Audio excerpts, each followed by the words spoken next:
Hello everyone, मैं दीक्षा। स्वागत है आपका आपके अपने यूट्यूब चैनल में।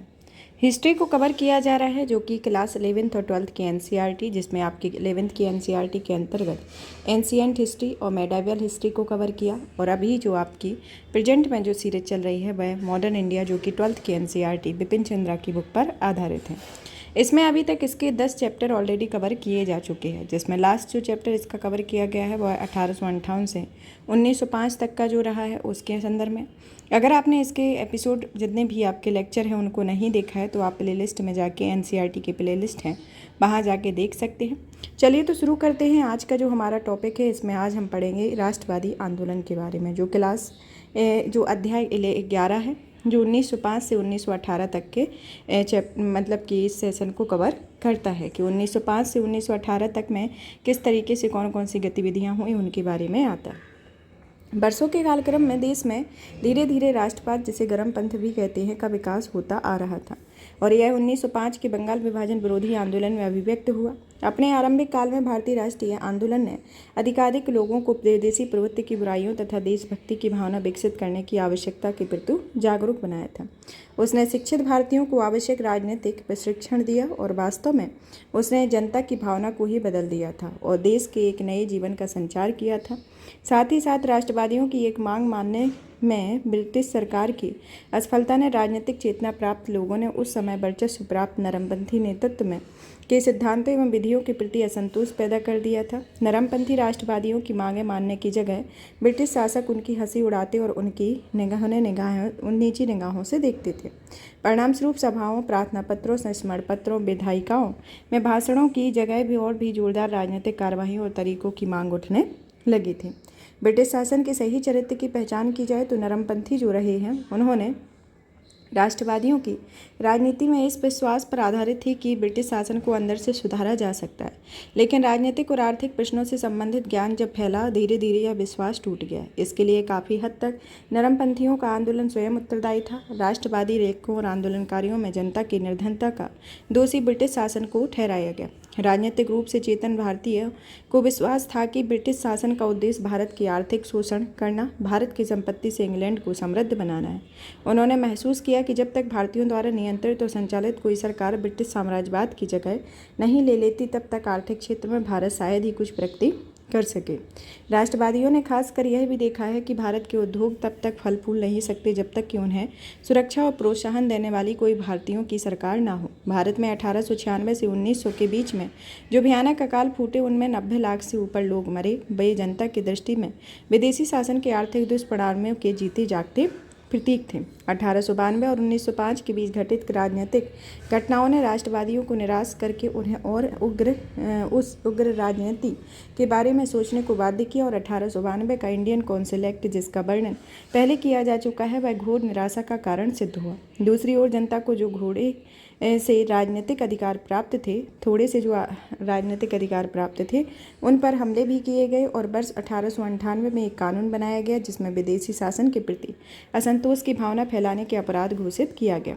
वर्ष 1899 में कलकत्ता नगर निगम में भारतीय सदस्यों की संख्या घटा दी गई और 1904 में इंडियन ऑफिशियल सिक्योरिटी एक्ट बना और जिसे प्रेस की स्वतंत्रता को सीमित कर दिया गया। वर्ष 1897 में नाटू भाइयों को बिना मुकदमा चलाए देश बाहर कर दिया गया और उन पर लगाए गए आरोपों तक को भी जनता को नहीं बताया गया। उसी वर्ष लोकमान्य तिलक और दूसरे समाचार पत्र संपादकों को विदेशी सरकार के प्रति जनता को भड़काने के आरोप में लंबी लंबी जेल में सजाएं भी दी गई और इन सब में जनता को लगा कि ये सरकार व्यापक राजनीतिक अधिकार देने की बजाय उन्हें मिले थोड़े से अधिकार भी छीन ले रही है। लॉर्ड कर्जन ने कांग्रेस विरोधी दृष्टिकोण ने आधिकारिक लोगों को विश्वास दिलाया कि भारत में ब्रिटिश शासन के रहते राजनीतिक और आर्थिक प्रगति की आशा करना व्यर्थ है। और यहाँ तक कि नरमपंथी नेता गोखले को भी शिकायत थी कि नौकरशाही खुलकर स्वार्थी और राष्ट्रीय आकांक्षाओं को शत्रु बनती जा रही। सामाजिक सांस्कृतिक दृष्टिकोण से भी ब्रिटिश शासन अब प्रगतिशील नहीं रहा था और प्राथमिक और तकनीकी शिक्षा में कोई प्रगति नहीं हो रही थी।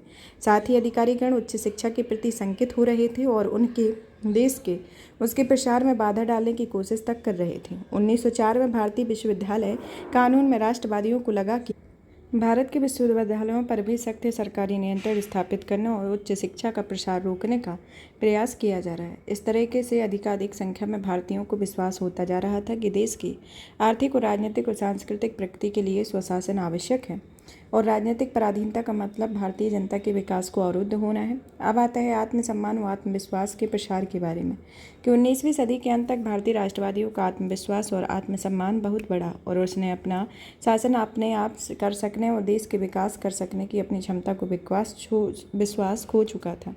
तिलक, अरविंद घोष, विपिन चंद्र पाल जैसे नेताओं ने राष्ट्रवादियों को आत्मविश्वास का संदेश दिया और उनसे आग्रह किया कि वे भारतीय जनता की चरित्र और क्षमताओं पर भरोसा करें। उन्होंने जनता को बतलाया कि उनकी दुर्दशा का हल उनके हाथों में है और इसके लिए उन्हें निर्भय और बलवान होना चाहिए। स्वामी विवेकानंद कोई राजनीतिक नेता ना थे, मगर यह संदेश उन्होंने बार बार किया कि उन्हें घोषणा की कि दुनिया में अगर कोई पाप है तो वह निर्बलता है। निर्बलता को त्याग करो, निर्बलता पाप है और निर्बलता मृत्यु है। सत्य की कसौटी यह है कि कोई भी वस्तु अगर तुम्हें शारीरिक, बौद्धिक और आध्यात्मिक दृष्टि से निर्बल बनाती है तो उसे विष समझ उसका त्याग करो कि उसमें कोई जीवन नहीं और वह सत्य नहीं है हो सकती है। उन्होंने जनता से यह भी कहा कि वह अतीत के महिमामंडल से भरोसा जीना छोड़े और मर्दों की तरह भविष्य का निर्माण करे। उन्होंने कहा, हे भगवान, हमारा यह देश अतीत के ऊपर अपनी शाश्वत निर्भरता से कब मुक्त होगा। आत्म प्रयास के इस विश्वास के कारण राष्ट्रीय आंदोलन का विस्तार करने की आकांक्षा भी जागी और यह विचार फैला कि राष्ट्रवाद के उद्देश्य को थोड़े ऊंचे वर्गों के शिक्षित भारतीयों को और अब सीमित नहीं रहना चाहिए। इसके बजाय जनता की राजनीतिक चेतना को उभारा जाना चाहिए। उदाहरण के तौर पर देखा जाए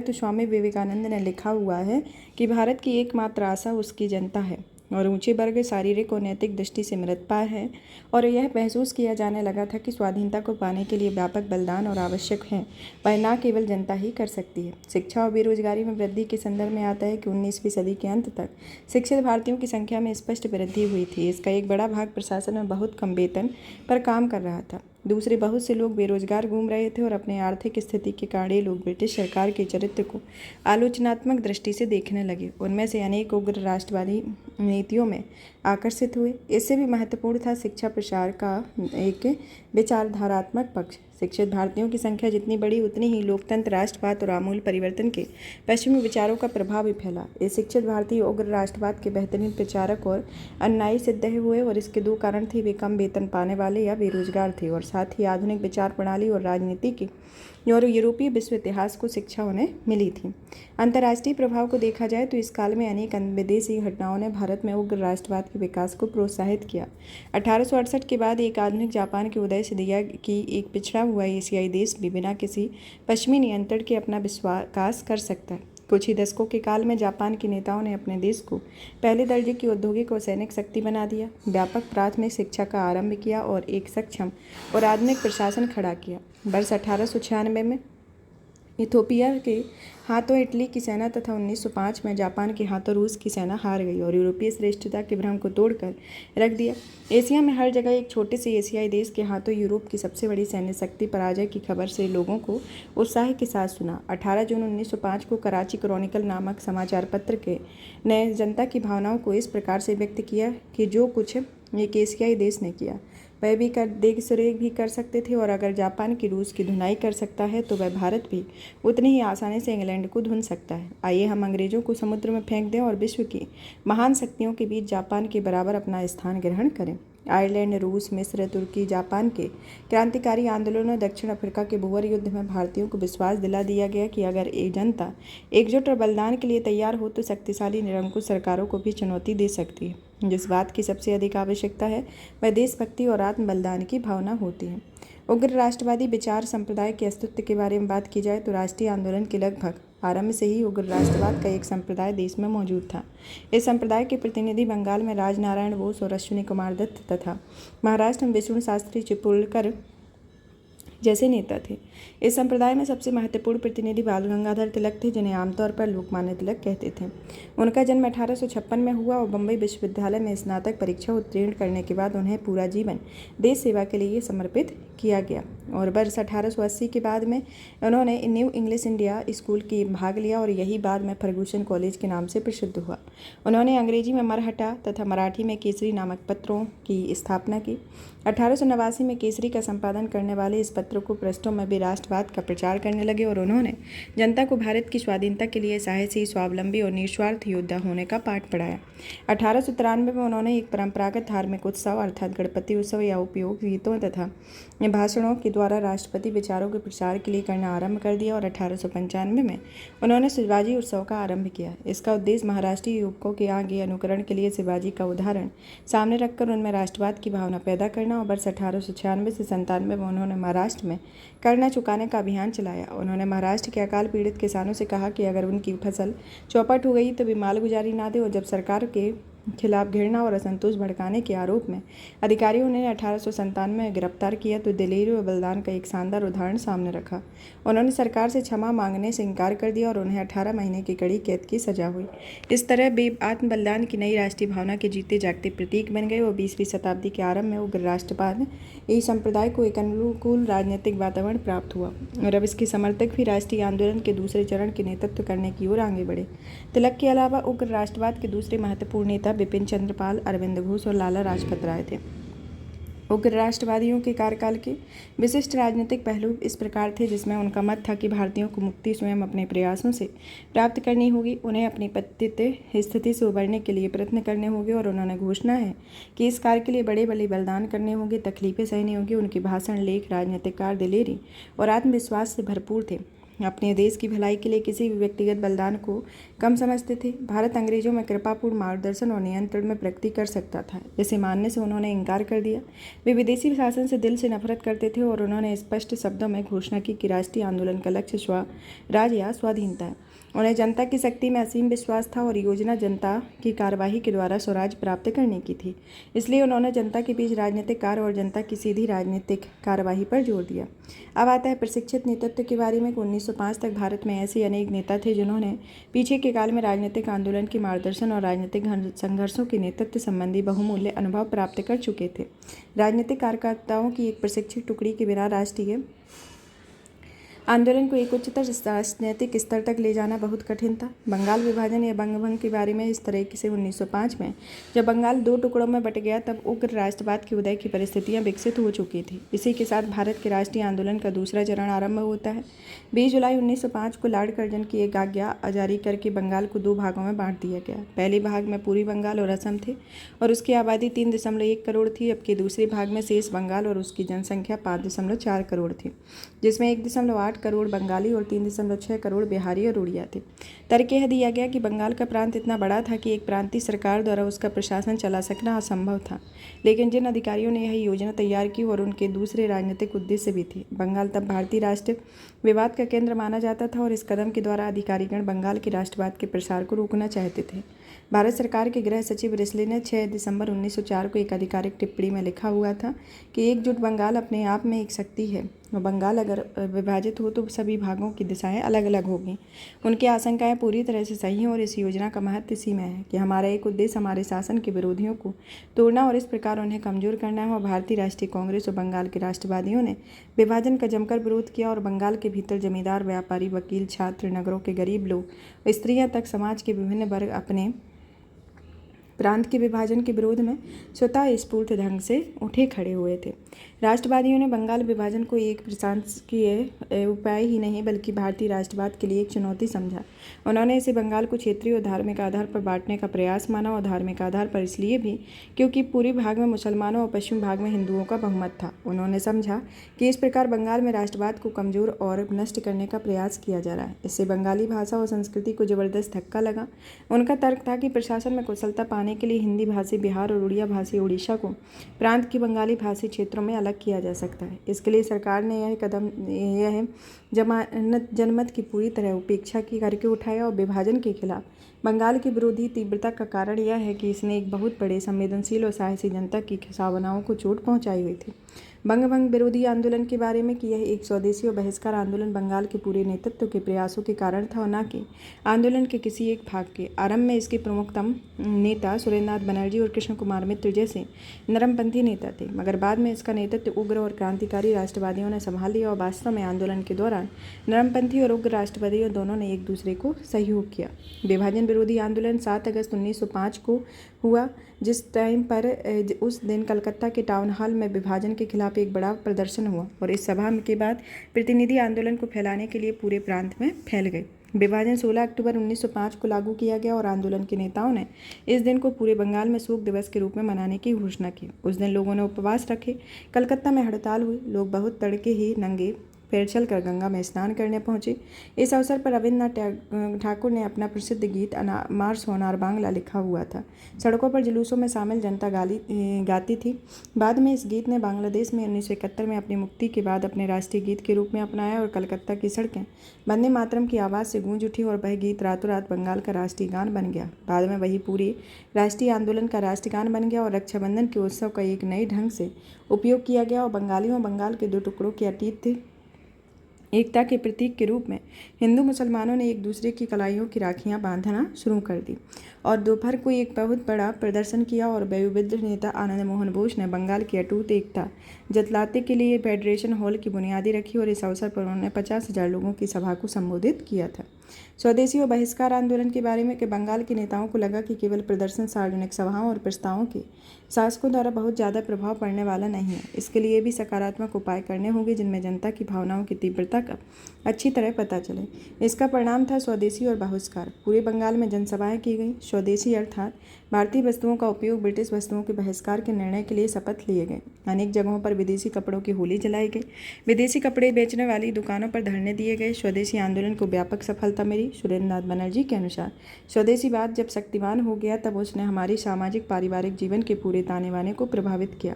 अगर विवाहों में ऐसी विदेशी वस्तुएं उपहार में दी जाती तो जिनके समान वस्तुएं देश में बन सकती थी वे लौटा दी जाती थी। पुरोहित अक्सर ऐसे समारोह में धार्मिक कार्य करते से इनकार कर देते जिनमें ईश्वर को भेंट में विदेशी वस्तुएं दी जाती थी और जिन उत्सवों में विदेशी नमक या विदेशी चीनी का उपयोग किया जाता उनमें भाग लेने में मेहमान लोग इनकार कर देते थे। स्वदेशी आंदोलन का एक महत्वपूर्ण पक्ष आत्मनिर्भरता और आत्मशक्ति पर दिया जाने वाला जोर था। आत्मनिर्भरता का तत्पर मतलब राष्ट्र की गरिमा, सम्मान और आत्मविश्वास की घोषणा है। आर्थिक क्षेत्र में इसका अर्थ देशी उद्योग या अन्य उद्यमों को बढ़ावा देना है। अनेक कपड़ा मिलें, साबुन और माचिस के कारखाने, हैंडलूम के उद्यम, राष्ट्रीय बैंक और बीमा कंपनियां खुली हुई हैं।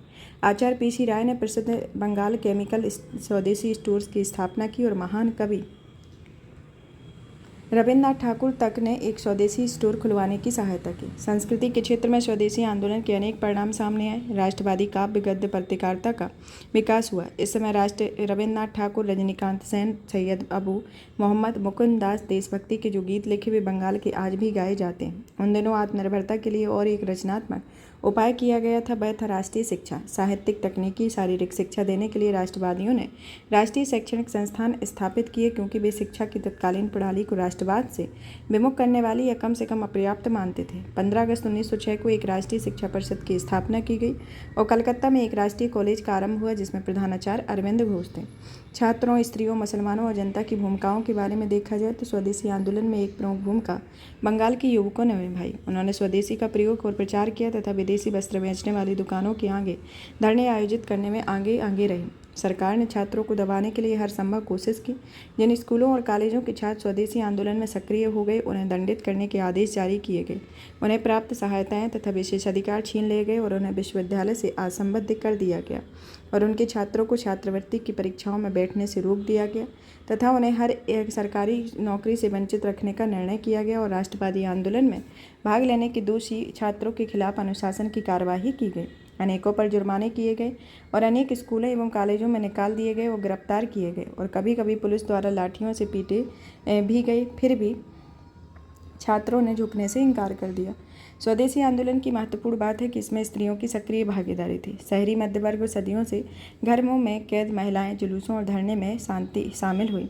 इसके बाद राष्ट्रवादी आंदोलन में भी बराबर सक्रिय रही। अनेकों प्रमुख मुसलमान नागरिकों ने भी स्वदेशी आंदोलन में भाग लिया। इनमें प्रसिद्ध वकील अब्दुल रसूल, लोकप्रिय आंदोलनकारी लियाकत हुसैन, व्यापारी गजनवी प्रमुख थे। मौलाना अबुल कलाम आज़ाद एक क्रांतिकारी आतंकवादी संगठन में शामिल हुए और फिर भी मध्य और उच्च वर्गों के अनेकों दूसरे मुसलमान आंदोलन से अलग रहे और ढाका के नवाब के नेतृत्व में उन्होंने इस आधार पर विभाजन का समर्थन किया और पूर्वी बंगाल में मुसलमानों का बहुमत होता है। ढाका के नवाब और दूसरों की यह सांप्रदायिक दृष्टिकोण अपनाने के लिए अधिकारियों ने प्रोत्साहित किया और ढाका में भाषण देते हुए लॉर्ड कर्जन ने कहा कि बंगाल के विभाजन का एक कारण था कि पूर्वी बंगाल के मुसलमानों में ऐसी एकता स्थापित की जाए जैसी कि पुराने मुसलमान सूबेदार और सम्राटों के समय देखने को नहीं मिलती है। आंदोलन का अखिल भारतीय चरित्र के तौर पर देखा जाए तो स्वदेशी और स्वराज की गूंज जल्द ही देश के दूसरे प्रांतों में गूंजने लगे। बम्बई, मद्रास और उत्तर भारत में बंगाल की एकता में समर्थन में तथा विदेशी मामलों के बहिष्कार के लिए आंदोलन चलाए गए। स्वदेशी आंदोलन को देश के दूसरे भागों में पहुंचाने में प्रमुख भूमिका तिलक की रही। तिलक ने जल्दी समझ लिया कि बंगाल में इस आंदोलन के उभरने के कारण भारतीय राष्ट्रवाद के इतिहास में एक नया अध्याय आरंभ हुआ। ब्रिटिश शासन के खिलाफ जनसंघर्ष चलाने तथा आपसी सहानुभूति के बंधन में पूरे देश को बांधने की चुनौती सामने रखी और यह एक अच्छा अवसर था। उग्र राष्ट्रवाद के विकास के बारे में देखा जाए तो विभाजन विरोधी आंदोलन की कमान जल्द ही तिलक, बिपिन चंद्र पाल, अरविंद घोष ने उग्र राष्ट्रवादियों के हाथों पहुंच गई। इसके अनेक कारण थे। प्रथम के नरमपंथियों के नेतृत्व में पहले से विरोधी आंदोलन का कोई खास परिणाम नहीं निकला था। यहाँ तक कि नरमपंथी जिस उदारवादी भारत सचिव लॉर्ड मार्ले से बहुत आशाएं लगाए बैठे थे, उसने ये कह दिया कि विभाजन अब तक अंतिम सत्य है जिसे बदला नहीं जा सकता। दूसरे बंगाल के दोनों भागों में खासकर पूर्वी बंगाल की सरकार ने हिंदू और मुसलमानों में फूट डालने के लिए बड़े प्रयत्न किए। बंगाल में हिंदू मुस्लिम वैमनस्य के बीच संभवतः इसी समय पड़े और इससे राष्ट्रवादियों का जी खट्टा हो गया। लेकिन जनता को जुझारू और क्रांतिकारी राजनीति की ओर जिस बात से सबसे अधिक धकेला वह थी सरकार की दमन की नीति। खासकर पूर्वी बंगाल की सरकार ने राष्ट्रवादी आंदोलन को दबाने की बहुत कोशिश की और स्वदेशी आंदोलन में छात्रों को भाग लेने और रोकने के लिए सरकार के प्रयासों का वर्णन हम पहले ही देख चुके हैं। पूर्वी बंगाल में सड़कों पर वंदे मातरम का नारा लगाने का प्रतिबंध लगा दिया गया, जनसभाओं को सीमित कर दिया गया, कभी कभी उनकी अनुमति नहीं दी जाती थी और प्रेस पर नियंत्रण के लिए भी कानून बनाए गए। स्वदेशी कार्यकर्ताओं पर मुकदमे चलाए गए और उनकी लंबी लंबी जेल सजाएं भी दी गईं। और ये आपके लाला लाजपत राय हैं। और अनेक छात्रों को शारीरिक दंड दिए गए। 1906 से 1909 में बीच में बंगाल की अदालतों में 550 से अधिक राजनीतिक मुकदमे आए और बहुत से राष्ट्रवादी समाज पर पत्रों को मुकदमे चलाए गए और प्रेस की स्वतंत्रता पूरी तरह समाप्त कर दी गई और अनेक शहरों में सैनिक पुलिस लगा दी गई और जनता से उनकी झड़पें हुई। दमन की सबसे बदनाम मिसालों में से एक है अप्रैल 1906 में बारिसन में आयोजित बंगाल प्रांतीय सम्मेलन पर पुलिस का हमला। अनेक युवक स्वयंसेवकों को बुरी तरह पीटा गया।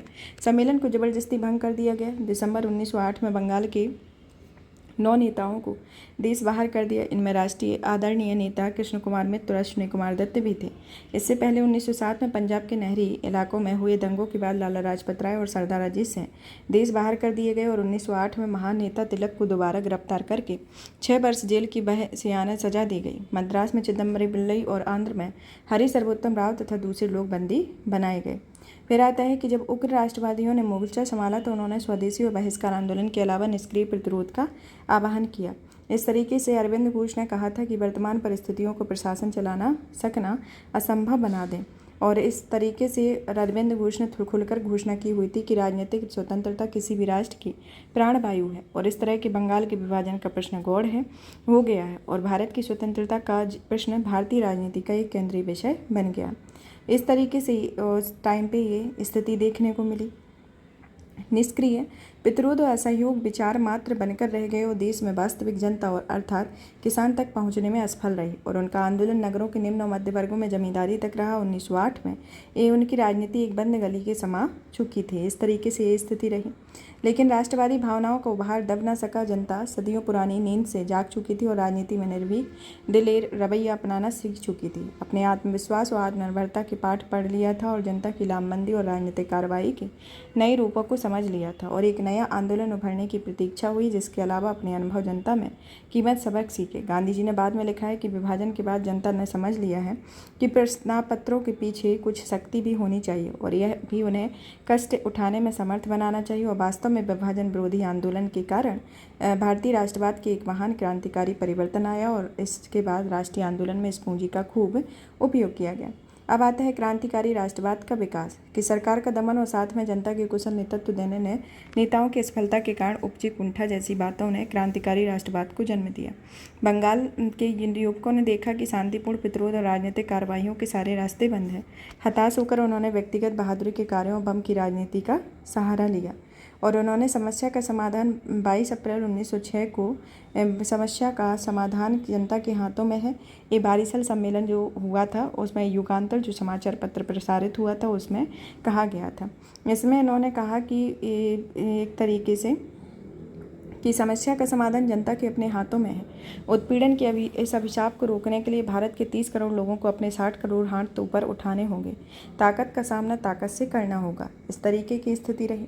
इसमें सिलसिले में आरंभ जो हुआ था वह 1897 में ही हो चुका था, जब चापेकर भाइयों ने पूना में 2 बदनाम ब्रिटिश अधिकारियों को वध कर डाला था। और 1904 में विनायक दामोदर सावरकर ने अभिनव भारत नाम से क्रांतिकारियों का एक गुप्त संगठन बनाया था। 1905 में अनेकों समाचार पत्र क्रांतिकारी आतंकवाद की पैरवी करने लगे और बंगाल की संध्या, युगांतर तथा महाराष्ट्र के काल सबसे प्रमुख थे। दिसंबर 1907 में बंगाल के लेफ्टिनेंट गवर्नर को जान से मारने की कोशिश की गई और अप्रैल 1908 में खुदीराम बोस तथा प्रफुल्ल चाकी ने मुजफ्फरपुर में एक बग्गी में बम फेंका, जिसमें वे समझते थे कि बौद्ध नाम जज किंग्सफोर्ड बैठा है।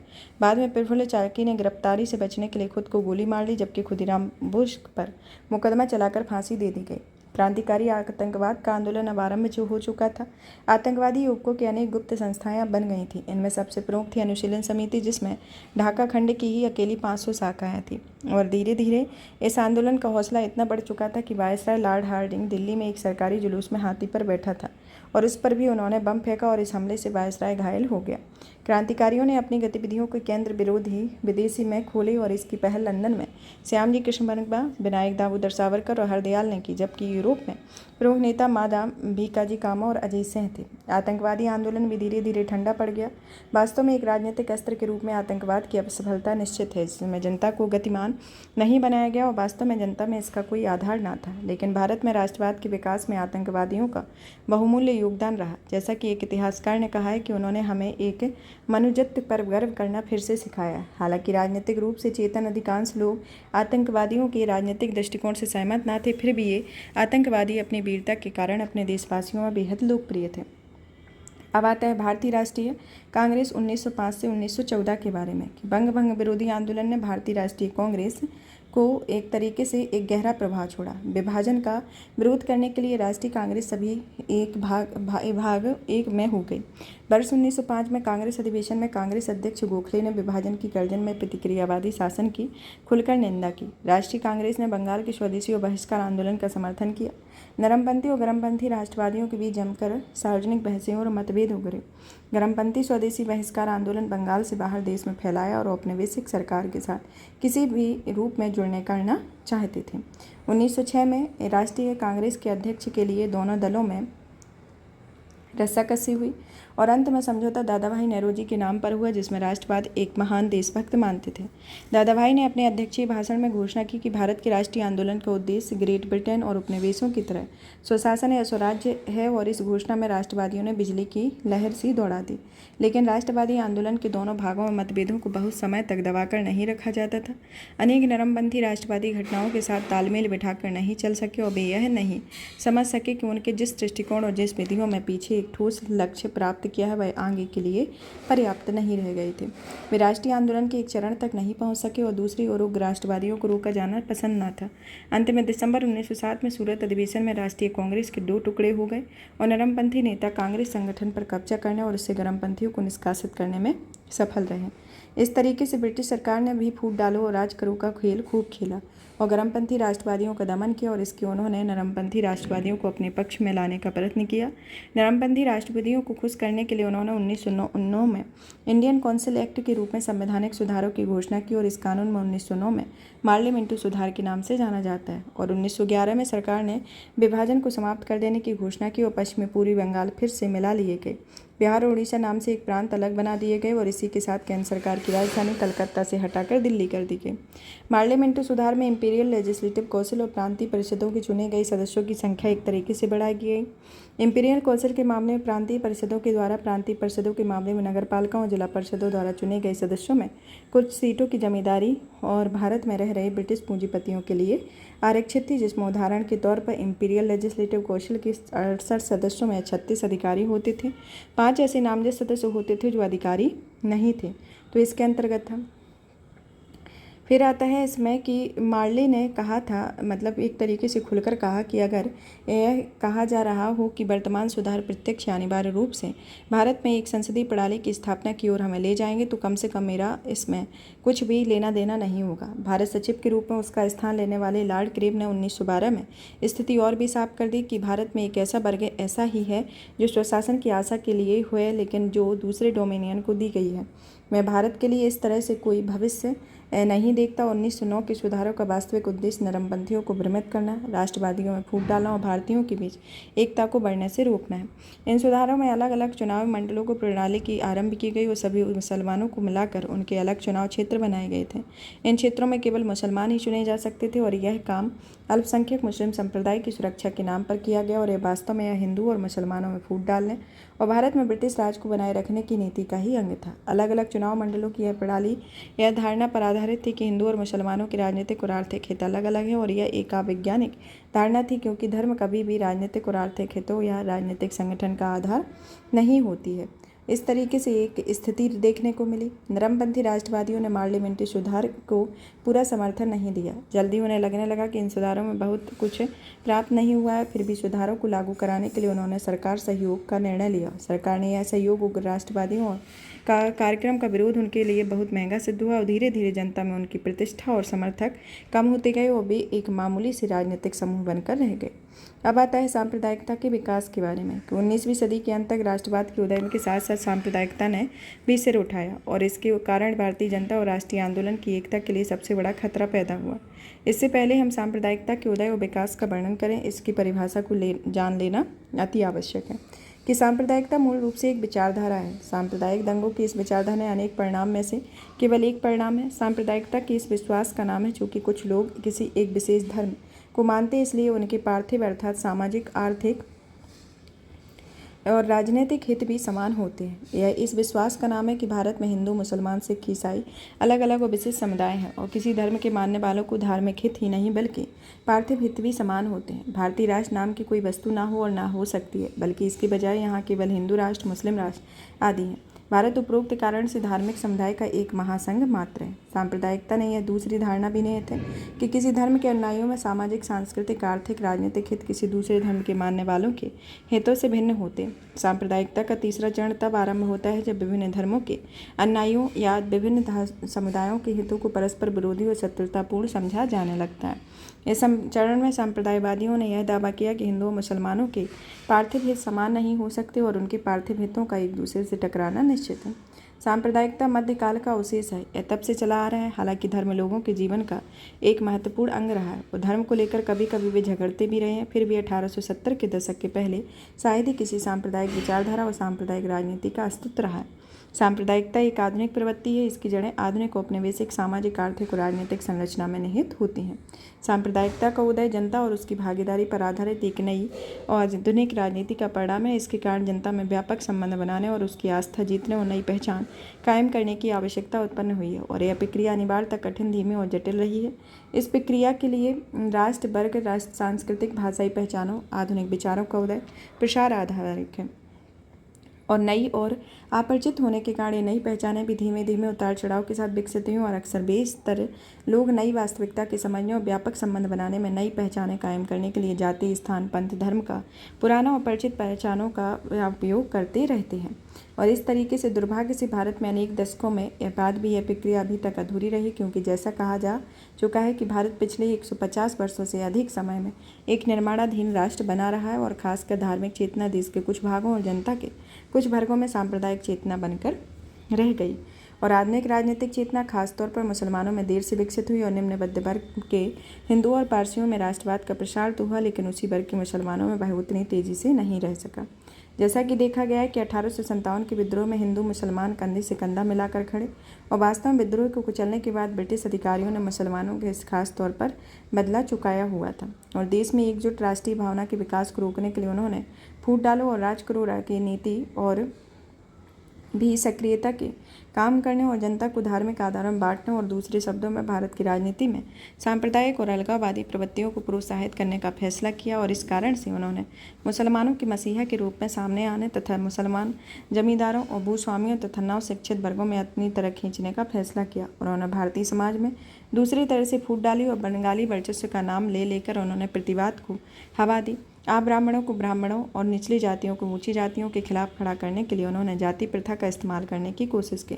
संयुक्त प्रांत और बिहार के में हिंदू और मुसलमान हमेशा शांतिपूर्वक रहते आए हैं और वहां उन्होंने उर्दू को हटाकर हिंदी को राजभाषा के पद दिए जाने के आंदोलन को खुलकर प्रोत्साहन दिया और भारतीय समाज के विभिन्न वर्गों में उचित मांगों को भारतीय जनता में फूट डालने के लिए इस्तेमाल करने की कोशिश की। और औपनिवेशिक सरकार ने हिंदुओं, मुसलमानों, सिखों को अलग अलग समुदायों में माना हुआ था। धार्मिक अलगाव प्रवृत्ति के विकास में सैयद अहमद खां की महत्वपूर्ण भूमिका रही और सैयद अहमद खां एक महान शिक्षा शास्त्री और समाज सुधारक थे, मगर अपने जीवन के अंतिम दिनों में वे रूढ़िवादी विचारक हो गए और 1880 के दशक में अपने पहले के विचारों को छोड़कर उन्होंने घोषणा की कि हिंदू और मुसलमानों को राजनीतिक हित समान न होकर भिन्न भिन्न बल्कि एकदम अलग है। इस प्रकार उन्होंने मुस्लिम सांप्रदायिकता की नींव को डाली और उन्होंने ब्रिटिश शासन के प्रति पूर्ण भक्ति का उपदेश दिया। 1885 में भारतीय राष्ट्रीय कांग्रेस की स्थापना हुई और उन्होंने उसका विरोध करने के लिए बनारस के राजा शिव प्रसाद के साथ मिलकर ब्रिटिश राज्य के प्रति वफादारी आंदोलन को निश्चित किया हुआ था। ये विचार निसंदेह अवैज्ञानिक और वास्तविकता से दूर रहे और हिंदू और मुसलमान अलग अलग धर्मों को मानते अवस्था फिर भी इसके कारण उनके आर्थिक और राजनीतिक हित अलग अलग थे। भाषा, संस्कृति, जाति, वर्ग, सामाजिक स्थिति, खान पान, वस्त्र परिधान, सामाजिक तत्वों आदि ने हिंदू अपने साथी के हिंदुओं से और मुसलमान दूसरे मुसलमानों से अलग थे। सामाजिक और सांस्कृतिक दृष्टि से हिंदू और मुसलमान जनता वर्गों में समान जीवन प्रणालियाँ विकसित कर ली थी। एक बंगाली मुसलमान और एक पंजाबी मुसलमान की तुलना में एक बंगाली मुसलमान और एक बंगाली हिंदू में बहुत की बातें साझी थीं और इसके अलावा ब्रिटिश साम्राज्य हिंदू मुसलमान दोनों के बराबर मिलकर दमन और शोषण कर रहा था। और यहाँ तक कि 1884 में सैयद अहमद खान ने भी लिखा था कि क्या आप एक ही देश में नहीं रहते? क्या आप एक ही धरती पर जलाए और दफनाए नहीं जाते? क्या आप एक ही जमीन पर नहीं चलते या एक ही मिट्टी पर नहीं रहते? याद रखिए, हिंदू और मुसलमान शब्द केवल धार्मिक अंतर के लिए है और इनमें सभी लोग चाहे हिंदू हों या मुस्लिम बल्कि इस देश में रहने वाले ईसाई भी इस खास अर्थ में एक ही राष्ट्र के सदस्य हैं। इसलिए इन सभी विभिन्न मतों को एक राष्ट्र कहा जा सकता है। इसलिए देश के जो सबका देश है उसके भले ही एक एक व्यक्ति को एकता का सूत्र के बंध में होना चाहिए। तो प्रश्न आता है कि मुसलमानों ने सांप्रदायिक और अलगाववादी विचार प्रवृत्ति कैसे विकसित की? इसका प्रमुख कारण शिक्षा, व्यापार और उद्योग मुसलमानों का तुलनात्मक पिछड़ापन है। मुस्लिम उच्च वर्गों में अधिकांशतः जमींदार और अभिजात लोग थे और उन्होंने 19वीं सदी के पहले 70 वर्षों में उच्च वर्ग के मुसलमान बहुत ब्रिटिश विरोधी, रूढ़िवादी और आधुनिक शिक्षा के दुश्मनी थे। इसलिए देश में शिक्षित मुसलमानों की संख्या बहुत कम रही। इसके फलस्वरूप आधुनिक पश्चिमी विचार जिनका आधार विज्ञान और लोकतंत्र राष्ट्रवाद पर था, मुसलमान बुद्धिजीवियों ने नहीं फैले और वे परंपरा के दास और पिछड़े बने रहे। इस तरीके से रही मुसलमानों की शैक्षणिक पिछड़ेपन का एक और बात आई घातक परिणाम हुआ कि सरकारी नौकरियों और व्यवसायों के लिए आधुनिक शिक्षा आवश्यक थी। इसलिए इन क्षेत्रों में मुसलमान दूसरे से पीछे रहे। इसके अलावा मुसलमानों को 1857 की बगावत के लिए प्रमुख रूप से जमींदार मानकर सरकार उनके खिलाफ 1858 से ही जानबूझकर भेदभाव कर रहे थे और मुसलमानों को आधुनिक शिक्षा कुछ फैली भी तब भी एक शिक्षित मुसलमान के सामने व्यवसाय या व्यापार के बहुत कम अवसर होते थे। इस तरीके से सैयद अहमद खां और दूसरों ने यह मांग उठाई कि सरकारी नौकरियों में मुसलमानों के साथ खास व्यवहार किया जाए। उन्होंने ऐलान किया कि अगर शिक्षित मुसलमान ब्रिटिश शासन के वफादार रहे तो सरकारी नौकरियां तथा दूसरे विशेष कृपाओं के रूप में इसका समुचित पुरस्कार देगी। और कुछ जी हजूर हिंदू व पारसी भी इस तरह के तर्क देने की कोशिश करते थे कि वे हमेशा मामूली अल्पमत बने रहे। इस तरीके से नतीजा यह हुआ कि जब पूरे देश में पैमाने पर स्वतंत्र और राष्ट्रवादी वकील, पत्रकार, छात्र, व्यापारी, उद्योगपति साथ साथ में वकील, राजनीतिक नेता बने रहे, तब भी मुसलमानों को वफादार जमींदार और सेवानिवृत्त अधिकारी नौकर ही राजनीतिक जनमत में प्रभावित करते रहे। और बम्बई ऐसा पहला प्रांत था जब बहुत पहले ही मुसलमानों ने व्यापार और शिक्षा को अपनाया और वहाँ राष्ट्रीय कांग्रेस की कतारों में बदरुद्दीन तैयब जी, R.A. Sayani, A. Bhim ji, युवा वकील मोहम्मद अली जिन्ना जैसे प्रतिभाशाली मुसलमान मौजूद थे। और समस्या ने इस पक्ष में संक्षेप में सामने रखने के लिए एक जवाहरलाल नेहरू की पुस्तक भारत एक खोज में एक उदाहरण दिया गया है कि हिंदू और मुसलमान मध्य वर्गों के विकास में एक पीढ़ी और इसमें कुछ अधिक का अंतर रहा है और यह अंतर आज भी अनेक राजनीतिक आर्थिक दूसरी ओर दिशाओं में दिखाई दे रहा है और यही वह पिछड़ापन है जो मुसलमानों में भय की मानसिकता पैदा करता है। इतिहास का छात्र होने के नाते हमें यह जानना चाहिए कि स्कूलों और दिनों में जिस तरह से भारतीय इतिहास की शिक्षा दी जाती है उसके कारण शिक्षित हिंदुओं और मुसलमानों में सांप्रदायिक भावनाओं का विकास हुआ। तुर्क अफगान मुस्लिम शासकों ने शासन का मुस्लिम जनता को हिंदू जनता जितनी ही पीड़ित और करों से बोझ में दबी हुई थी। दोनों में शासक, दरबारी सरकार, जमींदार, चाहे वह हिंदू हो या मुसलमान, एक समान अपमान की दृष्टि से देखते थे, उन्हें कीड़े मकोड़े समझते थे। फिर भी इन लेखकों ने ऐलान किया कि मध्यकालीन भारत में सारे मुसलमान शासक थे और सारे ही गैर मुसलमान शासित थे। ये वह बात है कि सामने ला सके कि हर जगह की हर तरह भारत में भी प्राचीन और मध्यकालीन युग एक राजनीतिक आधार आर्थिक और राजनीतिक हित में थे, न कि धार्मिक विचारों। शासकों में और विद्रोहियों दोनों में धर्म का उपयोग अपने भौतिक हितों और महत्वाकांक्षाओं को छिपाने के लिए एक बाहरी खोल के रूप में किया गया। इसके अलावा ब्रिटिश और सांप्रदायिक इतिहासकारों ने भारत में एक समन्वित संस्कृति का धारणा पर चोट की और निश्चित ही भारत में अनेक प्रकार की संस्कृतियां मौजूद थीं, लेकिन इस विविधता का कोई धार्मिक आधार नहीं था और किसी एक क्षेत्र में लोगों ने एक ही क्षेत्र में उच्च और निम्न वर्गों के साझी सांस्कृतिक आचार विचार थे। इस तरीके से हिंदू इतिहास में के प्रति हिंदू सांप्रदायिक दृष्टिकोण इस भ्रामक धारणा का सहारा एक तरीके से लेता रहा। इस तरीके से भारतीय राष्ट्रवाद के निर्माताओं ने इस बात पर को भी अच्छी तरह समझा कि एक राष्ट्र के रूप में भारतीयों को ढालना एक धीमा और कठिन काम है। इसके लिए जनता को लंबे समय तक राजनीतिक शिक्षा देनी चाहिए और उन्होंने अल्पसंख्यकों को यह विश्वास दिलाने की कोशिश की कि राष्ट्रवादी आंदोलन सभी भारतीय साझी राष्ट्रीय और आर्थिक एवं राजनीतिक हितों के आधार पर एकताबद्ध करने का प्रयास करते हुए उन्होंने धार्मिक और सामाजिक अधिकारों का सावधानीपूर्वक रक्षा करेगी और राष्ट्रीय आंदोलन में 1886 में अधिवेशन में अध्यक्षीय भाषण देते हुए दादा भाई नौरोजी ने स्पष्ट आश्वासन दिया कि कांग्रेस केवल राष्ट्रीय प्रश्न उठाएगी और धार्मिक एवं सामाजिक मामलों में दखल नहीं देगी। और 1889 में कांग्रेस ने यह सिद्धांत स्वीकार कर लिया और अगर किसी भी प्रस्ताव में कांग्रेस ने मुस्लिम प्रतिनिधियों का बहुमत मुसलमान के लिए हानिकारक ही समझते थे। और इस तरीके से ये स्थिति आपको मध्यकालीन और मतलब कि प्राचीन और मध्यकालीन और अभी आधुनिक काल में भी दिखाई देती है।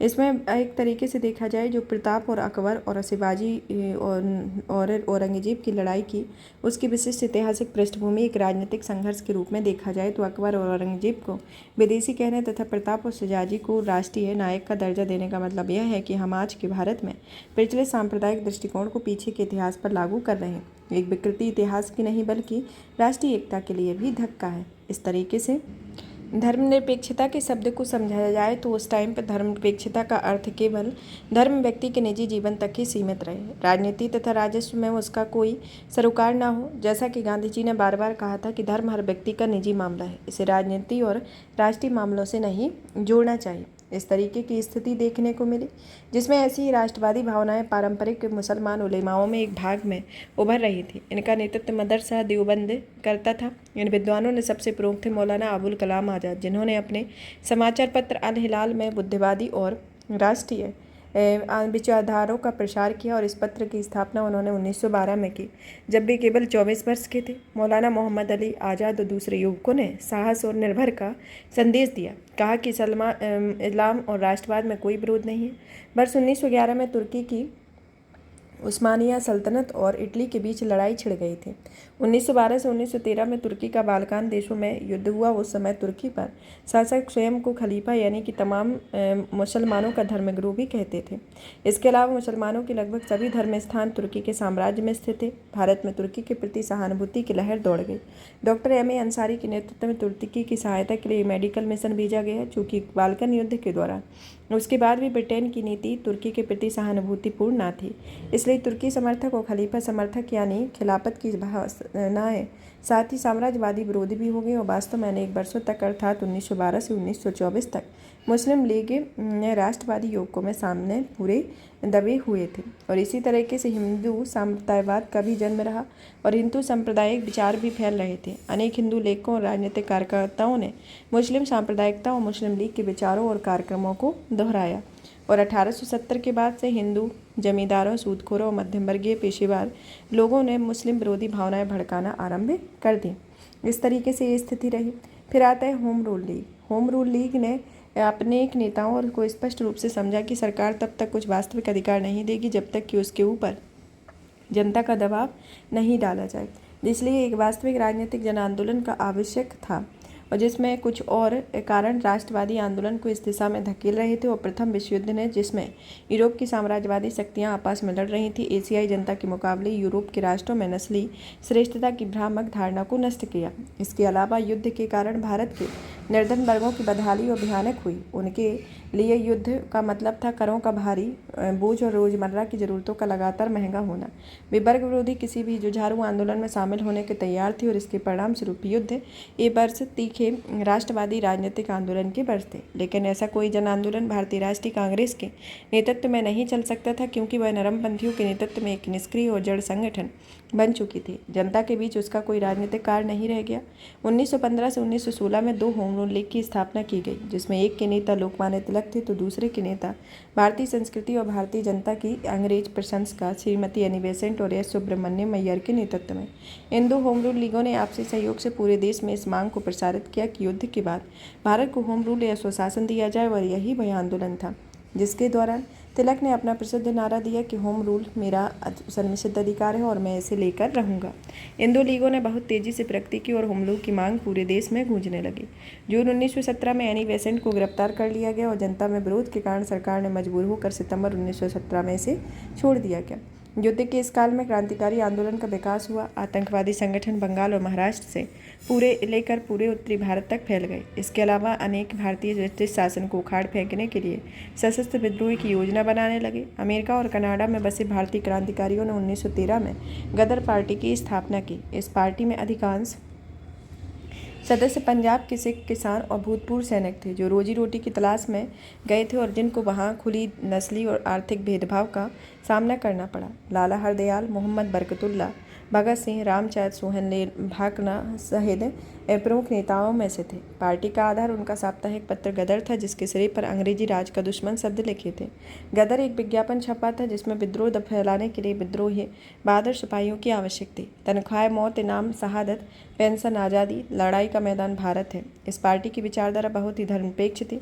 सोहन सिंह भाकना, जो कि बाद में पंजाब के एक प्रमुख नेता बने, के शब्दों में हम सिख या पंजाबी नहीं है, हमारा धर्म देशभक्ति था। मैक्सिको, जापान, चीन, Philippines, Malaya, Singapore, Thailand, Hind, चीन, पूर्वी और दक्षिणी अफ्रीका जैसे दूसरे देशों ने पार्टी में सक्रिय मौजूद थे। गदर पार्टी ने भारत में अंग्रेजों से लड़ने के लिए एक क्रांतिकारी युद्ध चलाने का संकल्प लिया और वर्ष 1914 में जैसे ही प्रथम विश्व युद्ध फूटा, गदर पार्टी हथियारों और धन भारत भेजने लगे और यहाँ के सैनिकों और स्थानीय क्रांतिकारियों ने सहायता के लिए विद्रोह आरंभ किया गया। और 21 फरवरी की तारीख को पंजाब में सशस्त्र विद्रोह की तारीख निश्चित हुई और दुर्भाग्य से अधिकारियों ने इन योजनाओं को पता चल गया और उन्हें तत्काल कार्रवाई की गई। विद्रोही रेजिमेंटों को तोड़ दिया गया और अनेक नेताओं को जेल या फांसी दी गई। जैसे उदाहरण के तौर पर देखा जाए तो 23वें घुड़सवार दस्ते के 12 लोगों को फांसी दी गई। पंजाब में गदर पार्टी के नेता और सदस्य बड़े पैमाने पर गिरफ्तार किए गए, जिनमें 42 को फांसी दी गई, 114 को उम्र कैद दी गई। इस तरीके से गदर पार्टी को प्रेरित होकर सिंगापुर में 5वीं लाइट इन्फेंट्री 700 लोगों में जमादार चिश्ती खान और सूबेदार डुंडे खान के नेतृत्व में विद्रोह हुआ। एक तीखी लड़ाई के बाद वे कुचल दिए गए और इस लड़ाई में अनेक लोग मारे गए। भारत और बाहर दूसरे क्रांतिकारियों भी सक्रिय थे। 1915 में एक असफल क्रांतिकारी प्रयास में जतिन मुखर्जी, जिन्हें बाघा जतिन कहा जाता था, बालासोर में पुलिस से लड़ते हुए मारे गए। रास बिहारी बोस, राजा महेंद्र प्रताप, लाला हरदयाल, अब्दुल रहीम मौलाना, उबैदुल्लाह और सिंधी, चंपक रमन पिल्लई, सरदार सिंह राणा और मदाम भीकाजी कामा जैसे ऐसे भारतीय थे जिन्होंने भारत से बाहर क्रांतिकारी गतिविधियां चलाई, क्रांतिकारी कार्यक्रम किए। तो इस तरीके से रहा। फिर आता है कांग्रेस का लखनऊ अधिवेशन, जो कि 1916 में हुआ। कि राष्ट्रवादियों ने जल्दी पता चल गया था कि उनकी फूट में उनके उद्देश्य की हानि हो रही है, इसलिए उन्हें सरकार के विरोध में एकजुट होना चाहिए। देश में बढ़ रही राष्ट्रवादी भावना और राष्ट्रीय एकता की आकांक्षा के कारण 1916 में कांग्रेस के लखनऊ अधिवेशन में एक ऐतिहासिक महत्व की 2 घटनाएं हुई। पहला यह कि कांग्रेस ने दोनों धड़े फिर से एक हो गई। पुराने विवादों का अब कोई अर्थ नहीं रह गया। फूट के कारण कांग्रेस राजनीतिक निष्क्रियता का शिकार हो गई और 1914 में जेल से रिहा होने के बाद तिलक ने फौरन बदली हुई स्थिति को समझा और कांग्रेसियों के झंडे एकजुट करने लग गए। नरमपंथी राष्ट्रवादियों को मनाने के लिए उन्होंने यह घोषणा की कि मैं हमेशा के लिए यह बात कहूँ कि जैसा कि आयरलैंड में आयरिश होम रूल बात कर रहे हो और हम भी भारत के प्रशासन प्रणाली में सुधार प्रयास कर रहे हैं, ना कि सरकार को उखाड़ फेंकने का। इस तरीके से कांग्रेस का लखनऊ अधिवेशन 1907 में एकता का पहला अधिवेशन था, जिसने सुशासन के लिए और भी संवैधानिक सुधारों की मांग की थी। दूसरे लखनऊ में अपने पुराने मतभेद को भुलाकर कांग्रेस और मुस्लिम लीग ने सरकार के सामने साझी राजनीतिक मांगें रखी। युद्ध में 2 होम रूल लीगों के कारण जब देश में एक नई भावना पैदा हो रही थी, तो कांग्रेस का चरित्र एक तरीके से बदल रहा था और 1914 में सरकार ने अबुल कलाम आज़ाद के पत्र अल हलाल और मौलाना मोहम्मद अली के पत्र कामरेड के बंद कर दिए गए और अन्य अली भाइयों मौलाना मोहम्मद अली और शौकत अली, हसरत मोहानी और अबुल कलाम आज़ाद को नज़रबंद कर दिया। कम से कम अंश था ही सही, युवकों ने एक राजनीतिक उग्रता की अभिव्यक्ति लीग में ही की। धीरे धीरे उसने अलीगढ़ संप्रदाय को सीमित राजनीतिक दृष्टिकोण के खूल से बाहर निकालना आरंभ किया। कांग्रेस की नीतियां करीब आने लगी। कांग्रेस और लीग एकता कांग्रेस लीग समझौते पर हस्ताक्षर के साथ स्थापित हुए। इसे आमतौर पर लखनऊ समझौते के नाम से जाना जाता है और इस तरीके से करीब लाने के लिए एक महत्वपूर्ण भूमिका लोकमान्य तिलक और मोहम्मद अली जिन्ना की रही, क्योंकि दोनों मानते थे कि केवल हिंदू मुस्लिम एकता के द्वारा ही भारत को स्वशासन प्राप्त हो सकता है। तिलक ने घोषणा की कि महानुभावों, कुछ लोगों ने यह बात कही कि हम हिंदुओं ने अपने मुसलमान भाइयों को बहुत सी छूटें दी हैं। मुझे विश्वास है कि जब मैं यह कह सकता हूँ कि हम बहुत कुछ दे नहीं सकते, तो मैं पूरे भारत के हिंदू संप्रदाय की भावना का प्रतिनिधित्व कर सकता हूँ। तो इस तरीके की भावना देखने को मिली और एक तरीके से दुर्भाग्य से हिंदू और मुस्लिम जनता को साफ ही शामिल नहीं किया गया। इसके अंतर्गत एक महत्व लखनऊ में जो समझौता हुआ था, जिसमें हिंदू मुस्लिम एकता के विकास में एक यह समझौता हुआ था, जिसमें दुर्भाग्य से दोनों एक हिंदू और मुस्लिम जनता को इसमें शामिल नहीं किया गया।